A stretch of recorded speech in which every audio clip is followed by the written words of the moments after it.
Ladies and gentlemen, when you woke up this morning, what was the first thing you did? Did you check your phone? Scroll through Instagram? Maybe glance at the latest news on X? Perhaps you opened TikTok, planning to watch just one video, only to realize 20 minutes later that you were still there. If any of that sounds familiar, you're not alone. Social media has become woven into the very fabric of our daily lives. It wakes us up in the morning, keeps us company throughout the day, and for some, it's the last thing they see before going to sleep. What began as a simple way to connect with friends has evolved into something far more powerful, a global force shaping how we think, feel, and act. The rise of social media is one of the most significant cultural shifts of our time. Platforms like Facebook, Instagram, TikTok, and YouTube have redefined what it means to communicate. A few decades ago, if you wanted to share a message with the world, you needed resources, money for advertisements, time to reach audiences, connections to get published or aired on television. Today, all you need is a smartphone and a Wi-Fi signal. This accessibility has created a kind of digital democracy. A single post, created in a living room by an ordinary person, can reach millions within hours. Voices that were once silenced now have a platform. Movements like Black Lives Matter, #MeToo, and climate change activism have gained momentum through hashtags, turning social media into a powerful tool for social change. It has given people the ability to demand justice, hold leaders accountable, and amplify stories that traditional media might have ignored. But with great power comes great responsibility, or at least it should. Social media's influence is not inherently good or bad. It depends on how we use it. And like any powerful tool, it can be used to build or to destroy. Let's talk about its impact on individuals first. Social media connects us, yes, but it also isolates us. We are more connected than ever before, yet many people feel lonelier than ever. Why? Because what we see online is rarely the full picture. We scroll through carefully curated snapshots of other people's lives, vacations, promotions, picture-perfect families, and inevitably, we compare them to our own messy, imperfect realities. Over time, this comparison can chip away at self-esteem and lead to anxiety, depression, and a constant feeling of not being enough. And then there's the addictive nature of these platforms. They are designed to keep us hooked, to keep us scrolling, liking, and sharing. Notifications act like little dopamine hits, keeping our brains craving more. It's not by accident, it's by design. Tech companies employ some of the brightest minds in psychology and neuroscience to make these platforms irresistible. But let's shift our focus for a moment from the personal to the societal.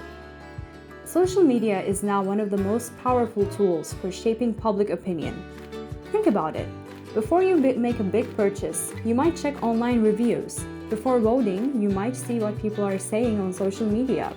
During a crisis, you turn to platforms to get real-time updates. While this can be positive, helping us stay informed, it also opens the door to misinformation. False stories can spread faster than the truth, and algorithms often prioritize content that sparks outrage or fear because it generates more engagement. The result? Echo chambers where people only hear opinions that match their own, and societies that become increasingly polarized. We've seen this play out on a global scale. Elections have been influenced by targeted ads and fake accounts. Conspiracy theories have flourished, sometimes with dangerous consequences. In some cases, misinformation online has spilled into the real world, leading to protests, violence, and even loss of life. And yet, despite these challenges, it's impossible to deny the positive potential of social media. It has given rise to new industries and opportunities. Influencers, content creators, and small business owners have built entire careers through these platforms. A single viral video can launch a product, a brand, or even a social movement. Consider how social media has transformed education and access to information. Tutorials, lectures, and free courses are available to anyone, anywhere. A student in a remote village can learn coding from a YouTube tutorial. A young entrepreneur can find mentorship and resources through LinkedIn. Knowledge that was once limited to classrooms and libraries is now at our fingertips. So, where does that leave us? We can't turn back time. Social media is here to stay. The question is, how do we navigate this digital landscape responsibly? First, we must cultivate awareness.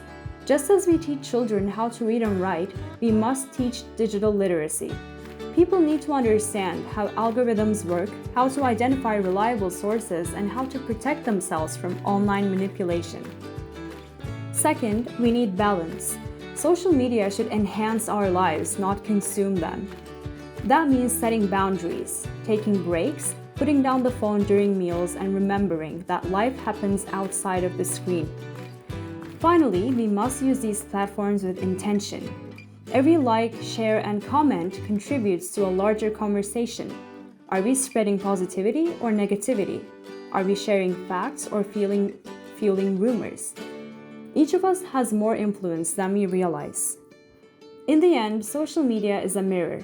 It reflects the best and worst of humanity. It can connect us or divide us, inspire us or mislead us. Its true power lies not in the technology itself, but in how we, as individuals and as a society, choose to wield it.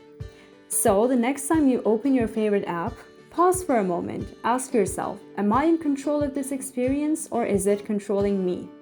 Because the future of social media is not written by algorithms or corporations alone. It is written by all of us. One post, one click, one decision at a time.